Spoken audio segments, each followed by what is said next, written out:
Hello student. आज हम coordination compounds में आईयूपीएससी के कुछ एग्जांपल्स करने वाले हैं और नाउ मैं आपको वॉर्नस थ्योरी नहीं, पहले आइसोमेरिज्म कराऊंगा आपको मैं। ठीक है, तो आईयूपीएससी मैंने कल सिखाया था आप लोगों को। आईयूपीएससी के क्वेश्चंस आप लोगों ने आई थिंक लगाए होंगे। ठीक है, और काफ़ी सिंपल सा कंसेप्ट था मेरा। रूल्स मैंने आपको लिखवाए थे। सबसे पहले पॉजिटिव आइंस लिखिए, नाउ नेगेटिव आइंस, कॉम्प्लेक्स की नेमिंग जब भी करनी हो, लिगेंड्स, अल्फ़ाबेट्स, सेंटर एटम कैसे देखना आपको, सेंटर एटम का नाम लिखना है कॉम्प्लेक्स के हिसाब से, कॉम्प्लेक्स नेगेटिव है या फिर न्यूट्रल है, कैटायनिक है, और ना उसके बाद में ऑक्सीजन स्टेट रोमन नंबर में। ठीक है ना।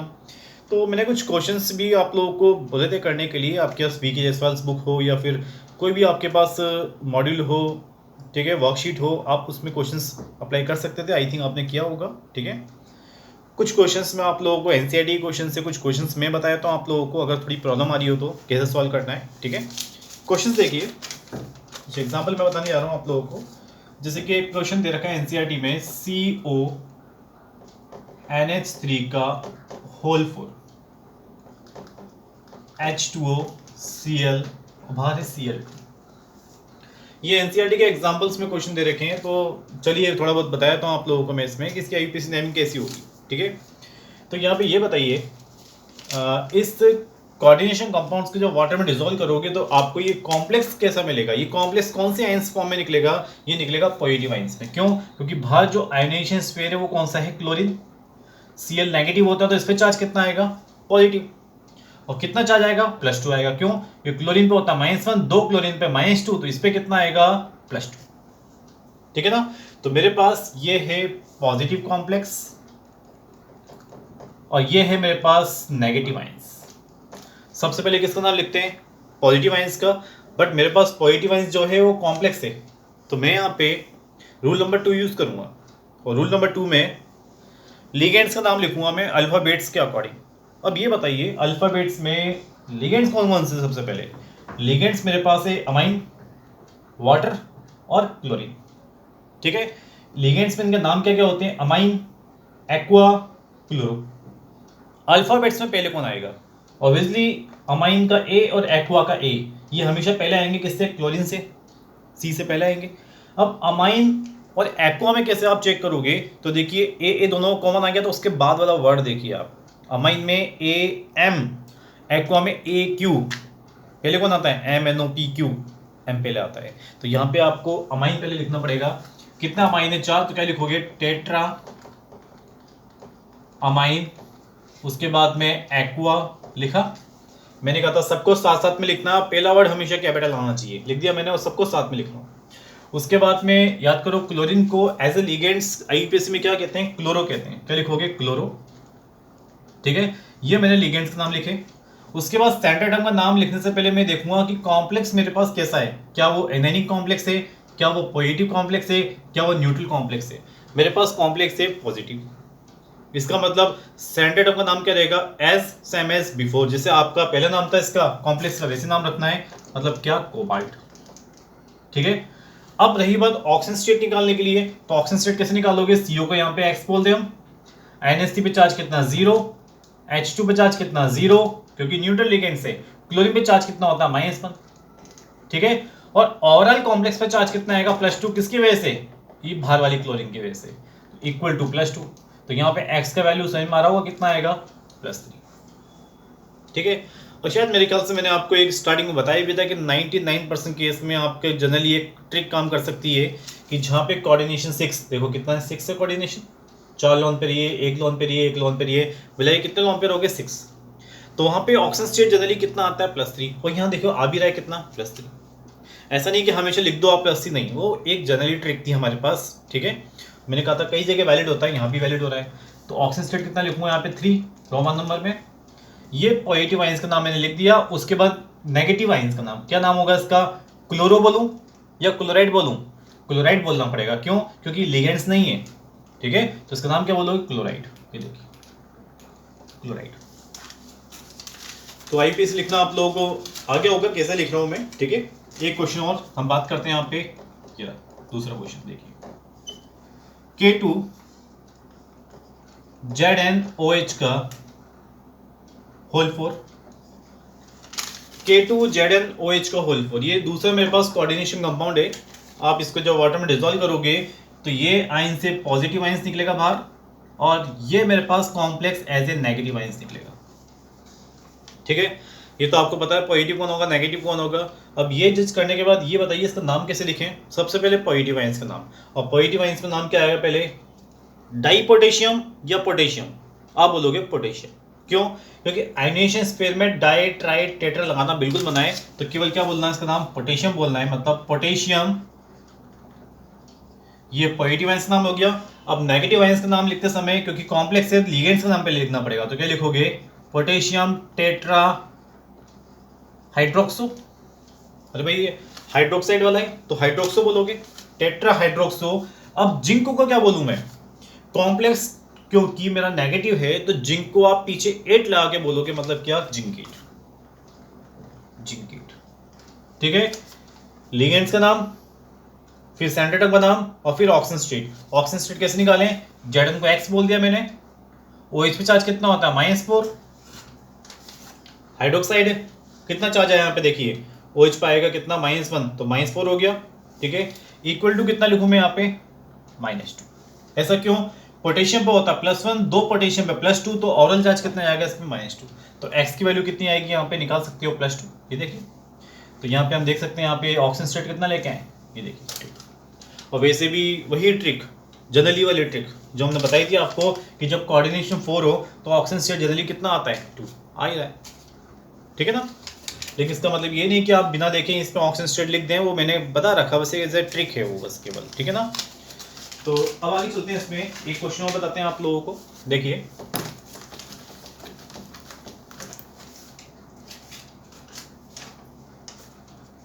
जैसे क्वेश्चन मेरे पास ये रहा,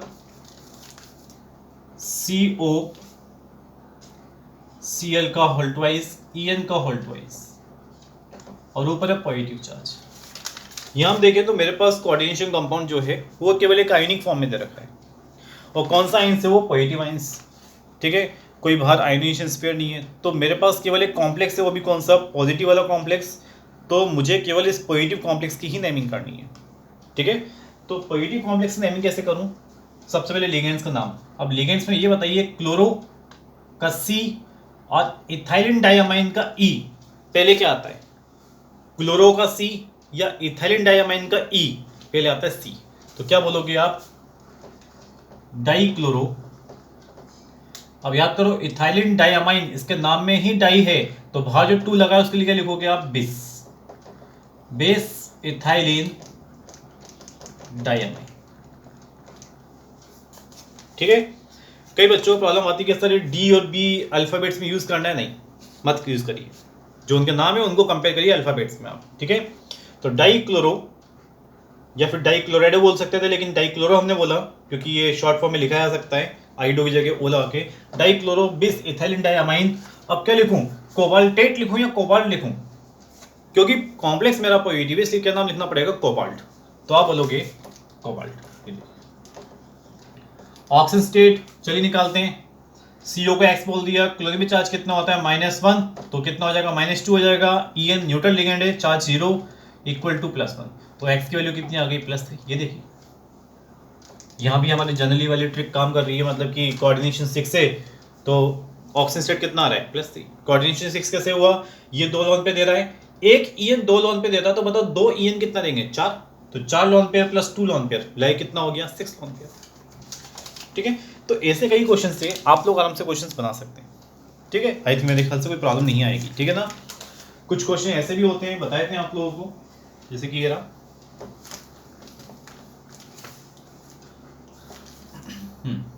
CONH3 का होल 6,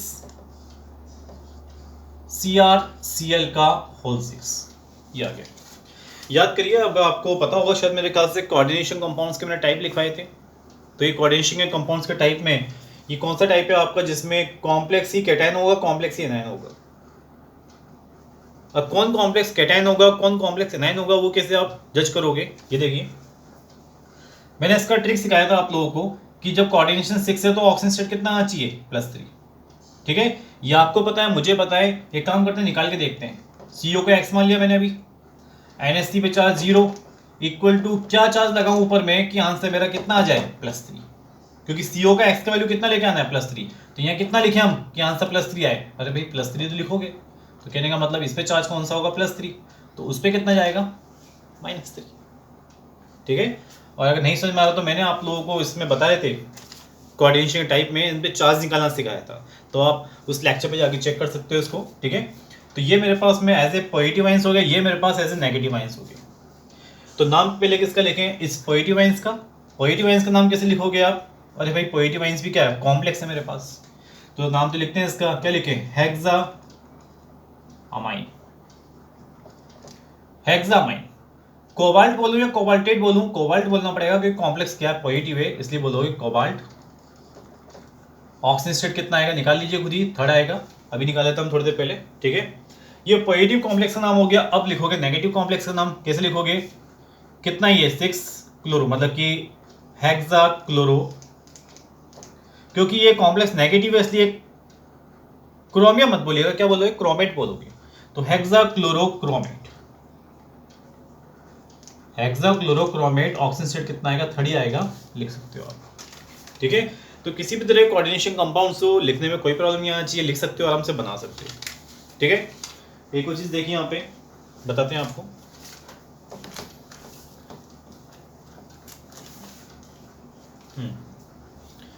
अब जैसे फॉर एग्जांपल मान लीजिए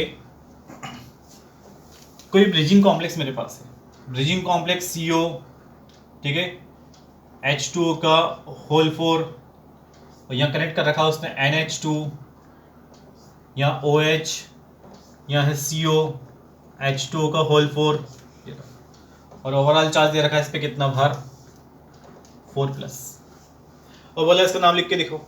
ये एक ब्रिजिंग कॉम्प्लेक्स है। ठीक है, जनरली इसकी नेमिंग्स वगैरह नहीं पूछी जाती, लेकिन तो भी आप लोगों को आइडिया होना चाहिए इसका नाम कैसे लिखते हैं। तो बड़ा सिंपल होता है, लिखने के लिए आपको यहाँ से स्टार्ट करना पड़ेगा अपने लेफ्ट से, ये लेफ्ट हैंड है मेरा, लेफ्ट हैंड से स्टार्ट करना पड़ेगा, वहाँ तक जाना पड़ेगा। और किस नाम लिखोगे इसमें आप, ये देखिए टेट्रा एक्वा, टेट्रा एक्वा। ठीक है, उसके बाद में ये क्या है, कोबाल्टेट। कोबाल्टेट क्यों नहीं कह रहा, क्योंकि कॉम्प्लेक्स जो है मेरे पास पूरा वो क्या है, कैटायनिक है, तो मैंने कोबाल्ट बोला, उसके ऑक्सीजन स्टेट के लिए हम जगह छोड़ देते हैं। ठीक है, अब इसका नाम खत्म हुआ। अब ये क्या है मेरे पास, ये है ब्रिजिंग लिगेंड्स। ब्रिजिंग लिगेंड्स के नाम लिखने के लिए आप आगे म्यू लगाओगे, आगे म्यू क्या लगाओगे, म्यू। तो क्या लिखें इसको हम, ये देखिए म्यू, ये क्या होता है NH2, ये होता है एमाइड होता है, तो क्या लिखोगे, mu amido, mu hydroxo, mu amido, mu hydroxo. ठीक है, इनका काम खत्म हुआ। अब इस पर आता हूं वापस से, क्या लिखें, tetra aqua cobalt, oxygen state के लिए जगह छोड़ दीजिए। ठीक है, कहने का मतलब बड़ा सिंपल है, यहां से आपको चलना है लेफ्ट से और राइट तक जाना है, वो जो बीच में ब्रिजिंग वाले लिगेंड्स मिले उनके नाम के आगे म्यू लगाया ना बस। ठीक है, ऑक्सीजन स्टेट निकालने के लिए काम करते हैं, CO मेरे पास सिमिलर होता है 2x ले लें, H2 पे कोई चार्ज होता ही नहीं है, NH2 पे चार्ज होता है -1, OH पे होता है -1, इक्वल टू कितना है, +4, तो 2x इक्वल टू कितना आएगा 6, तो x की वैल्यू कितनी आएगी, +3। तो कहने का मतलब दोनों ही कोबाल्ट पे ऑक्सीजन स्टेट कितना आना है, 3, तो रोमन नंबर में आप लिख दीजिए 3 और 3। ठीक, एनी प्रॉब्लम कोई इसमें। तो यहाँ मैंने अभी IUPAC देखा, IUPAC में कई क्वेश्चंस मैंने देख लिए, अब थोड़ा आगे चलते हैं इसमें हम। ठीक है, अब देखिए, अब जो टॉपिक मैं लेके आने वाला हूँ वो टॉपिक मेरा काफ़ी इंपॉर्टेंट है, आइसोमेरिज्म। आइसोमेरिज्म कहने का मतलब अगर आप देखें तो आपका एक मेजर पार्ट कवर करता है कोऑर्डिनेशन का, कौन सा, आइसोमेरिज्म, और इसके आगे का आएगा कौन सा, CFT। ये 2 टॉपिक ऐसे हैं, आइसोमेरिज्म और CFT, जो कोऑर्डिनेशन का काफ़ी पार्ट कवर करेंगे। ठीक है ना, तो चलो हम आइसोमेरिज्म स्टार्ट करने जा रहे हैं। ठीक है, आइसोमेरिज्म। अब देखिए मैं आप लोगों को ये बताना पसंद नहीं करूंगा कि आइसोमर क्या होते हैं, क्योंकि आप लोग जानते होंगे आइसोमर का मतलब होता है, क्या मतलब होता है, सेम मॉलिक्यूलर फॉर्मूला सेम हो बट उनका रिप्रेजेंटेशन कैसा हो, डिफरेंट हो। ठीक है ना, ये सब हम ऑर्गेनिक केमिस्ट्री में पढ़ते हैं। तो हमें यहाँ पे आइसोमेरिज्म पढ़ना है किसके अंदर, कोऑर्डिनेशन कंपाउंड के अंदर इस पर। ठीक है, तो आइसोमेरिज्म कैसे पढ़ोगे आप, आइसोमेरिज्म देखेंगे यहाँ पे आप 2 टाइप के देखोगे, एक होगा स्ट्रक्चरल आइसोमेरिज्म, और सेकंड होगा आपके पास कौन सा, स्टीरियो आइसोमेरिज्म, स्टीरियो आइसोमेरिज्म। ठीक है, स्ट्रक्चरल आइसोमेरिज्म की अगर बात करें तो ये होता है, सबसे पहले आएगा इसमें आयनाइजेशन आइसोमेरिज्म, नाम सुन लेना ध्यान से, मैं पूरे नाम नहीं लिखूंगा इसके, आयनाइजेशन आइसोमेरिज्म, आयनाइजेशन आइसोमेरिज्म। दूसरा होगा हाइड्रेट आइसोमेरिज्म, हाइड्रेट बोलो या फिर सॉल्वेट बोलो, ठीक है। नेक्स्ट होगा linkage isomerism, linkage isomerism. Next होगा इसमें कोऑर्डिनेशन आइसोमेरिज्म, कोऑर्डिनेशन आइसोमेरिज्म, ठीक है। नेक्स्ट इसमें आएगा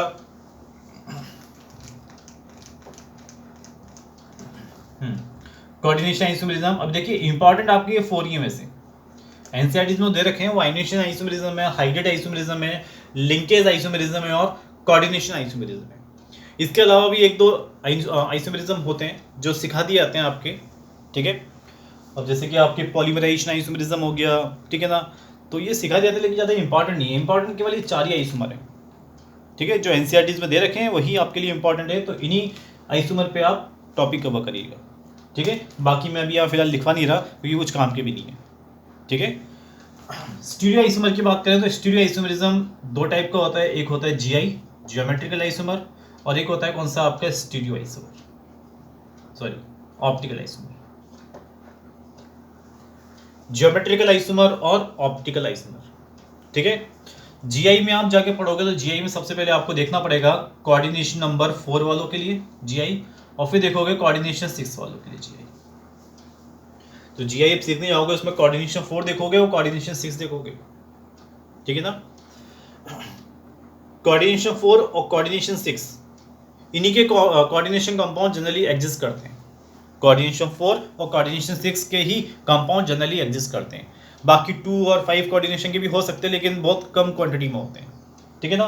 तो यहाँ पे आपको ये पूरा आइसोमेरिज्म का पेज कवर करना है, ठीक है। चलिए स्टार्ट करते हैं यहाँ पे सबसे पहले, ठीक है। सबसे पहले जो आइसोमर सिखाऊंगा मैं, स्ट्रक्चरल आइसोमर बाद में सिखाऊंगा, सबसे पहले मैं स्टीरियो आइसोमर पाऊंगा, सबसे पहले मैं स्टीरियो आइसोमर पाऊंगा, ये बड़ा इंपॉर्टेंट है स्टीरियो आइसोमर, ठीक है। स्ट्रक्चरल आइसोमेरिज्म केवल थ्योरेटिकल पार्ट है इसलिए मैं इसको बाद में सिखाना पसंद करूंगा।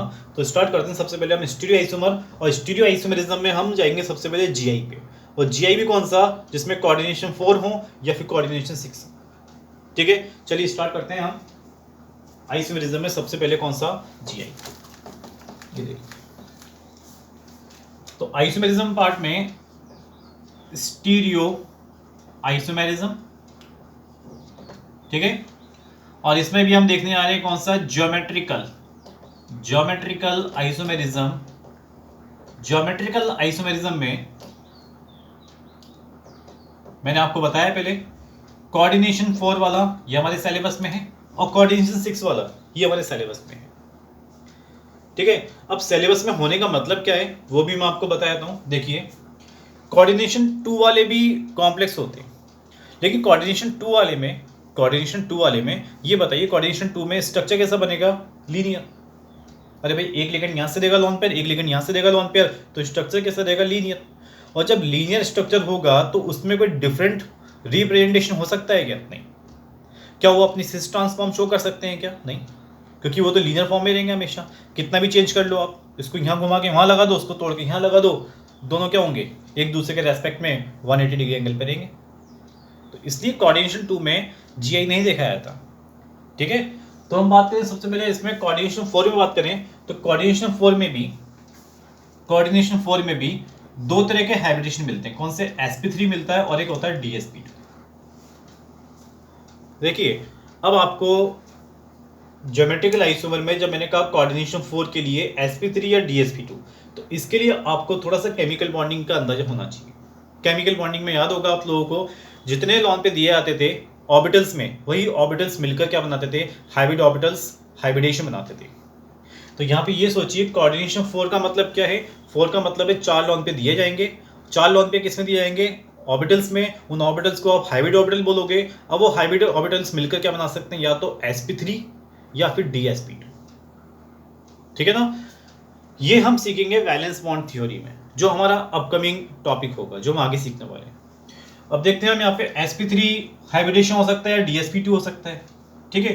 2 तरह के हाइब्रिडेशन हो सकते हैं, sp3 का शेप कैसा होता है? sp3 का शेप होता है इस तरह का, ये देखिए, ये शेप आप पहचान लोगे, ये शेप होता है टेट्राहेड्रल, टेट्राहेड्रल शेप।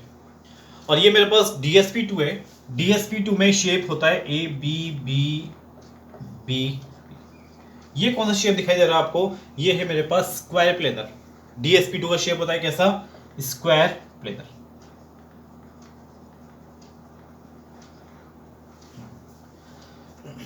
अब आप ये जानते होंगे मेरे ख्याल से, GI ज्योमेट्रिकल आइसोमर में दो तरह की फॉर्म जनरली बनती है, सिस और ट्रांस।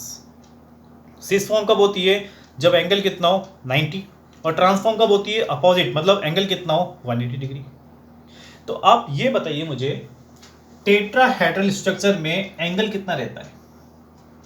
109। तो क्या इसमें सिस ट्रांसफॉर्म पॉसिबल है? बिल्कुल नहीं।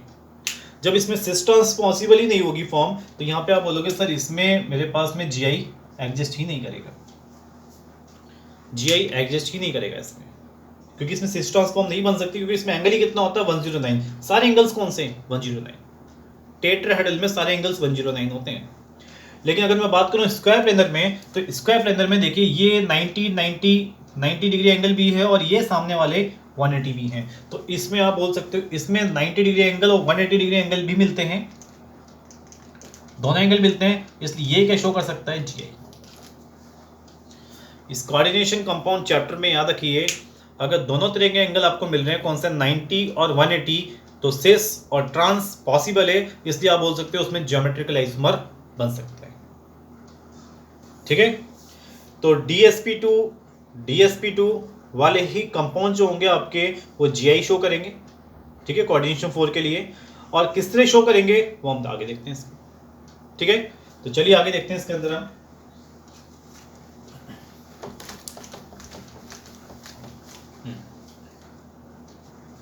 अब देखिएगा यहाँ पे, मैं आपको पहले नोटेशन आपने बताया था, मैं किस किस तरह के नोटेशन लेने वाला हूं। मैं कैपिटल M लेने वाला हूं। कैपिटल M होगा मेरे पास सेंट्रल एटम,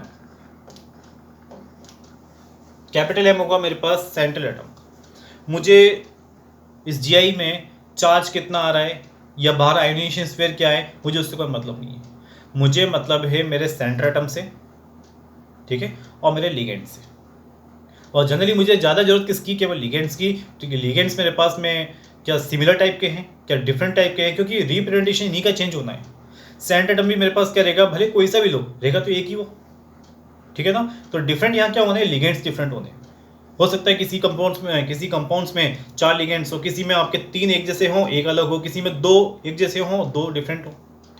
तो कहने का मतलब यहाँ पे लिगेंड्स पे ज़्यादातर डिपेंड करेगा सब चीज़ें। तो यहाँ पे देखिए A टाइप के लिगेंड्स, B टाइप के लिगेंड्स, C टाइप के लिगेंड्स, D टाइप के लिगेंड्स, E टाइप के लिगेंड्स, F टाइप के लिगेंड्स मैं एज्यूम कर लेता हूँ। A B C D E F type के लिगेंड्स हो सकते हैं। और ये सारे लिगेंड्स कौन से होंगे? ये सारे लिगेंड्स होंगे मेरे पास मोनोडेंटेट लिगेंड्स। ये सारे लिगेंड्स मेरे पास होंगे मोनोडेंटेट लिगेंड्स, मतलब ये अपना एक लॉन पेयर ही प्रोवाइड कराएंगे।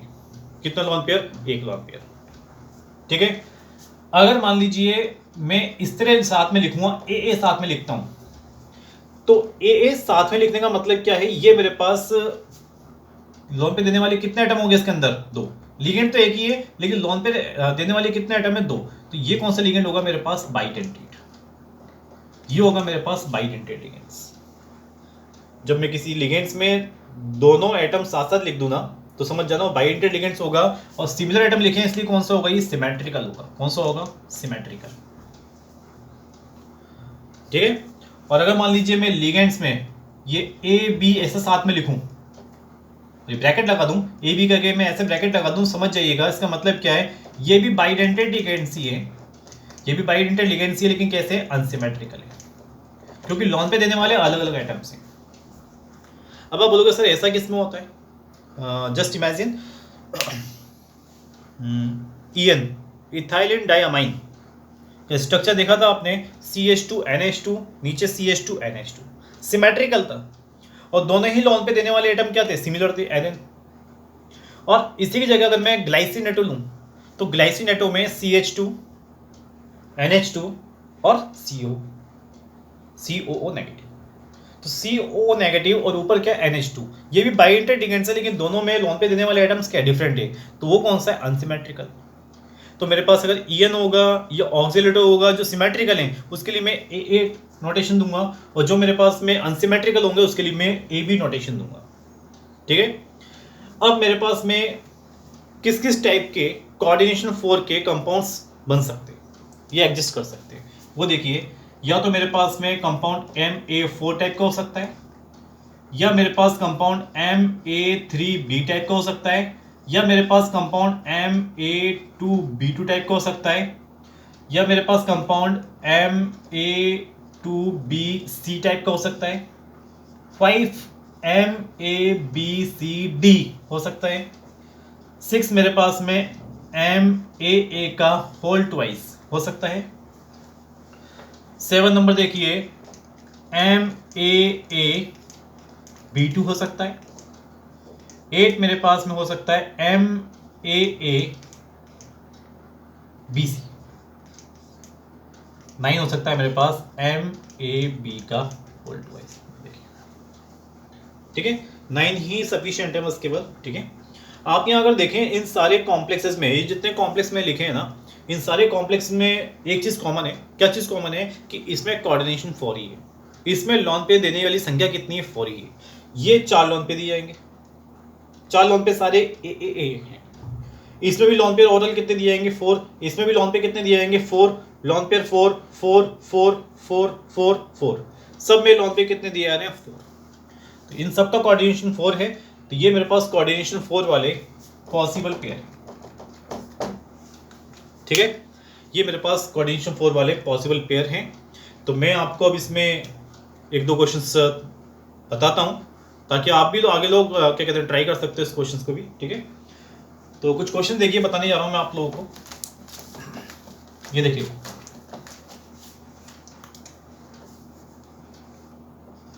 MA4, ये देखिए MA4 की बात करूं, मैं सारे DSP2 वाले स्क्वायर प्लेनर वाले कॉम्प्लेक्स दे रहा हूं। तो MA4 में MA4, इसका स्ट्रक्चर कैसा होगा, स्क्वायर प्लेनर का ऐसा ही बनेगा। ये देखिए, ओके। GI पता होगा आप लोगों को, सिस ट्रांसफॉर्म कैसे बनती है, बॉन्ड ब्रेक करके इधर लगाओ, दूसरे बॉन्ड को इधर लगाओ, मतलब कि चेंज किया जाता है, इंटरचेंज किया जाता है एटम्स को आपस में, ताकि कुछ डिफरेंट बन सके। ये बताइए इसमें कुछ डिफरेंट बना सकते हो क्या आप? ए के सामने क्या ए है, ए के सामने ए है। ठीक है, अगर इसको मैं ब्रेक करके इधर लगा दूं, इसको ब्रेक करके इधर लगा दूं, मतलब इंटरचेंज कर दूं, तो क्या कोई फर्क पड़ेगा, क्या कोई डिफरेंट स्ट्रक्चर बनेगा? बताइए आप, बिल्कुल नहीं बनेगा, क्योंकि बिल्कुल ही सिमेट्रिकल है, क्या डिफरेंट बनेगा? और जब कोई डिफरेंट ही बनेगा ही नहीं, तो इसमें कोई सिस ट्रांसफॉर्म पॉसिबल ही नहीं होगी, इसका GI एग्जिस्ट ही नहीं करेगा। GI कब बनता है? जब डिफरेंट रिप्रेजेंटेशन वाले कॉम्प्लेक्स बन जाते हैं मेरे पास, बट यहाँ तो ऐसा कुछ हुआ ही नहीं, तो आप बोलोगे इसमें GI नहीं होगा, मतलब GI कितना बोलोगे, 0। इसमें GI 0 होगा। ठीक है, दूसरा और क्वेश्चन बताने की कोशिश करता हूं मैं, MA3B, ये देखिए MA3B का स्ट्रक्चर, ये देखिए AAAB। सोच के बताइए, क्या इसमें मैं इंटरचेंज करके एटम्स को कुछ डिफरेंट कर सकता हूं क्या? आप ये देखिए, थोड़ी प्रॉब्लम आती है अगर आपको इसमें पहचानने में। तो जो लेस क्वांटिटी में होता ना, जो लेस क्वांटिटी में होगी संख्या लिगेंड्स की, उसको आप पकड़िए। लेस क्वांटिटी में कौन है? B है, ये B को पकड़ लिया मैंने। अब आप ये सोचिए बैठ के कि B के सामने क्या है, A है। अगर मैं इसको इंटरचेंज कर दूंगा तब भी क्या आएगा, A, और इसको इंटरचेंज कर दूंगा तब भी क्या आएगा, A। मतलब मैं कुछ भी इंटरचेंज करते रहूं, B के सामने हमेशा क्या आना है, A। और जब B के सामने हमेशा ही A आना है, तो कुछ डिफरेंट तो हुआ ही नहीं। तो यहाँ पे इसका मतलब क्या है, यहाँ पे इसका GI नहीं बनेगा, इसका GI कितना होगा, 0 होगा। इसका GI कितना होगा, 0 होगा। ठीक है, तीसरा केस देखिए, तीसरा केस देखेंगे आप, MA2B2। MA2B2 MA2B2 की अगर मैं बात करूं, तो MA2B2 में ये देखिए AABB, हर किसी को सिस फॉर्म नहीं बोला जाता। सिस फॉर्म आप जानते होंगे 90 डिग्री एंगल पे सिमिलर एटम्स होते हैं, लेकिन अगर उसकी दूसरी ट्रांसफॉर्म भी एग्जिस्ट कर रही है ना, दूसरी फॉर्म डिफरेंट फॉर्म एग्जिस्ट कर रही है, तब आप बोलोगे सर हाँ ये सिस है, फिर वो ट्रांस है। ऐसा नहीं कि सर ये सिमिलर तरफ है तो ये सिस फॉर्म होगी, नहीं। सिस फॉर्म कब बोलोगे, जब उसकी दूसरी फॉर्म ट्रांस भी बने, तब आप उसको सिस बोलोगे। समझ में आ रहा होगा आप लोगों को, ठीक है। तो यहाँ पे आप इसको देखिए, क्या इसमें कुछ डिफरेंट बन सकता है क्या? तो डिफरेंट पहचानने के लिए हम जरा ऐसे भी देखें इसमें, तो अभी ए साथ में है, साथ में होने का मतलब वन साइड है, और बी भी वन साइड है।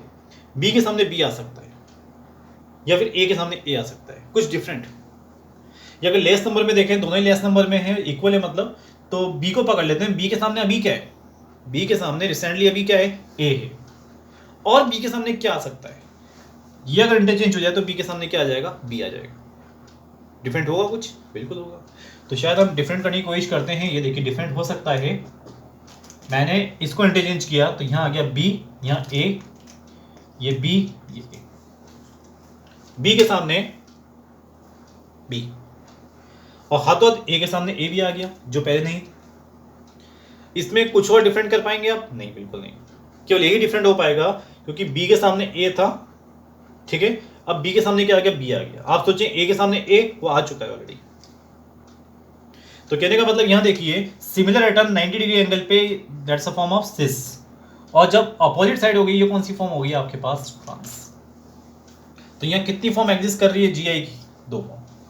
कोई पूछे how many GI form of MA2B2 type, क्या बोलोगे? 2, ठीक है ना। नोटेशन मैं पहले बता चुका हूँ। M मेरे पास सेंटर एटम है, A और B लिगेंड से, ए कोई लिगेंड से जो सिमिलर एटम्स आ गए, सिमिलर लिगेंड्स मेरे पास 2 आ गए, और दूसरे मेरे पास में डिफरेंट लिगेंड से जो मेरे पास, वो भी 2 लिगेंड्स आ गए, ठीक है ना। तो कहने का मतलब यहाँ पे आपने देखा, यहाँ पे कितने जीआई बने? 0। यहाँ कितने बने? 0। इसमें कितने बन गए? 2, ठीक है।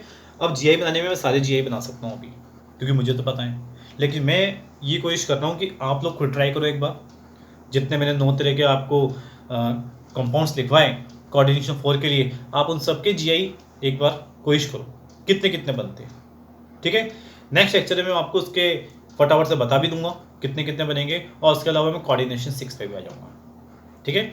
कोऑर्डिनेशन 4 एक स्मॉल पार्ट है बस, कोऑर्डिनेशन 6 एक बड़ा पार्ट है। कहने का मतलब कोऑर्डिनेशन 6 में ज़्यादा प्रॉब्लम आएगी आप लोगों को, क्योंकि उसमें 6 लिगेंड्स हो जाएंगे और उसका स्ट्रक्चर भी ऑक्टेडल होगा, तो वहाँ ज़्यादा प्रॉब्लम आएगी, ठीक है। तो आप इसके कंप्लीट करिए। स्टार्टिंग के 3 तो मैंने बता दिया आप लोगों को। उसका आगे का जो है MA2BC, MABCD, MAA का होल ट्वाइस, MAA का होल, सॉरी MAAB2, तो उस टाइप के आप बनाने की कोशिश करिए फटाफट से, ठीक है ना। एक और काम करता हूँ मैं आप लोगों को, एक और मैं आपको बता देता हूँ, ठीक है। आई थिंक आपको थोड़ा प्रॉब्लम क्रिएट हो सकता है। एक कंपाउंड बता देता हूँ आप लोगों को, बाकी आप ट्राई करिएगा। देखिए आपके दिमाग में थोड़ा सा चल रहा होगा, सर MAA2 ये जो बाइडेंटेड वाला लिगेंड्स है, इसको भी आप एक बार बता दीजिए। तो बाइडेंटेड वाले लिगेंड्स भी आप एक बार देख लीजिए। ये देखिए लॉन पेयर 4 जगह से आने, ठीक है, स्क्वायर प्लेनर ही बनाया मैंने। अब इसमें एक बाइडेंटेड लिगेंड्स है, बाइडेंटेड लिगेंड्स का मतलब होता है जिसमें 2 एटम लॉन पे देते हैं और रिंग भी बनाते हैं। तो एक एटम यहाँ से लॉन पे दे रहा है, एक एटम यहाँ से लॉन पे दे रहा है, जुड़े हुए हैं आपस में, क्योंकि बाइडेंटेड लिगेंड्स है। ये देखिए, और रिंग भी फॉर्म करी, ये देखिए। तो बाइडेंटेड लिगेंड्स आपको हमेशा ये जुड़े होंगे, दोनों एटम ए साथ में ही है, एक ही लिगेंड है, एक ही लिगेंड में है ये दोनों एटम्स, तो साथ साथ लगाए मैंने और रिंग भी फॉर्म करी, ठीक है। ये स्क्वायर प्लेनर कहने का मतलब प्लेन में है पूरा। ये क्या डिफरेंट हो सकता है? मेरे को लगता नहीं कुछ डिफरेंट होगा। अगर ये दोनों एटम्स अपनी पोजीशन चेंज भी कर लें, इसे इंटरचेंज भी कर लें आपस में, ठीक है, क्योंकि एक ही लिगेंड के अंदर है और दोनों एटम आपस में इंटरचेंज कर सकते हैं, कर भी लिया तो कोई फर्क नहीं पड़ेगा, ए के सामने ए रहेगा। तो जीआई कितना होगा? 0 होगा इसका। तो समझ में आ गया क्या होगा आपको कि बाइंडेड लिगेंड्स को आपको किस तरह अटैच करना है, ठीक है। बनाइए, फिर आगे हम चलते हैं इसमें। नेक्स्ट लेक्चर में आप लोगों को इसके बचे हुए बाकी जितने कंपाउंड हैं उनके बारे में बता दूंगा, कितने कितने जीआई होने हैं, और कोऑर्डिनेशन 6 में चलेंगे, ठीक है। Thank you.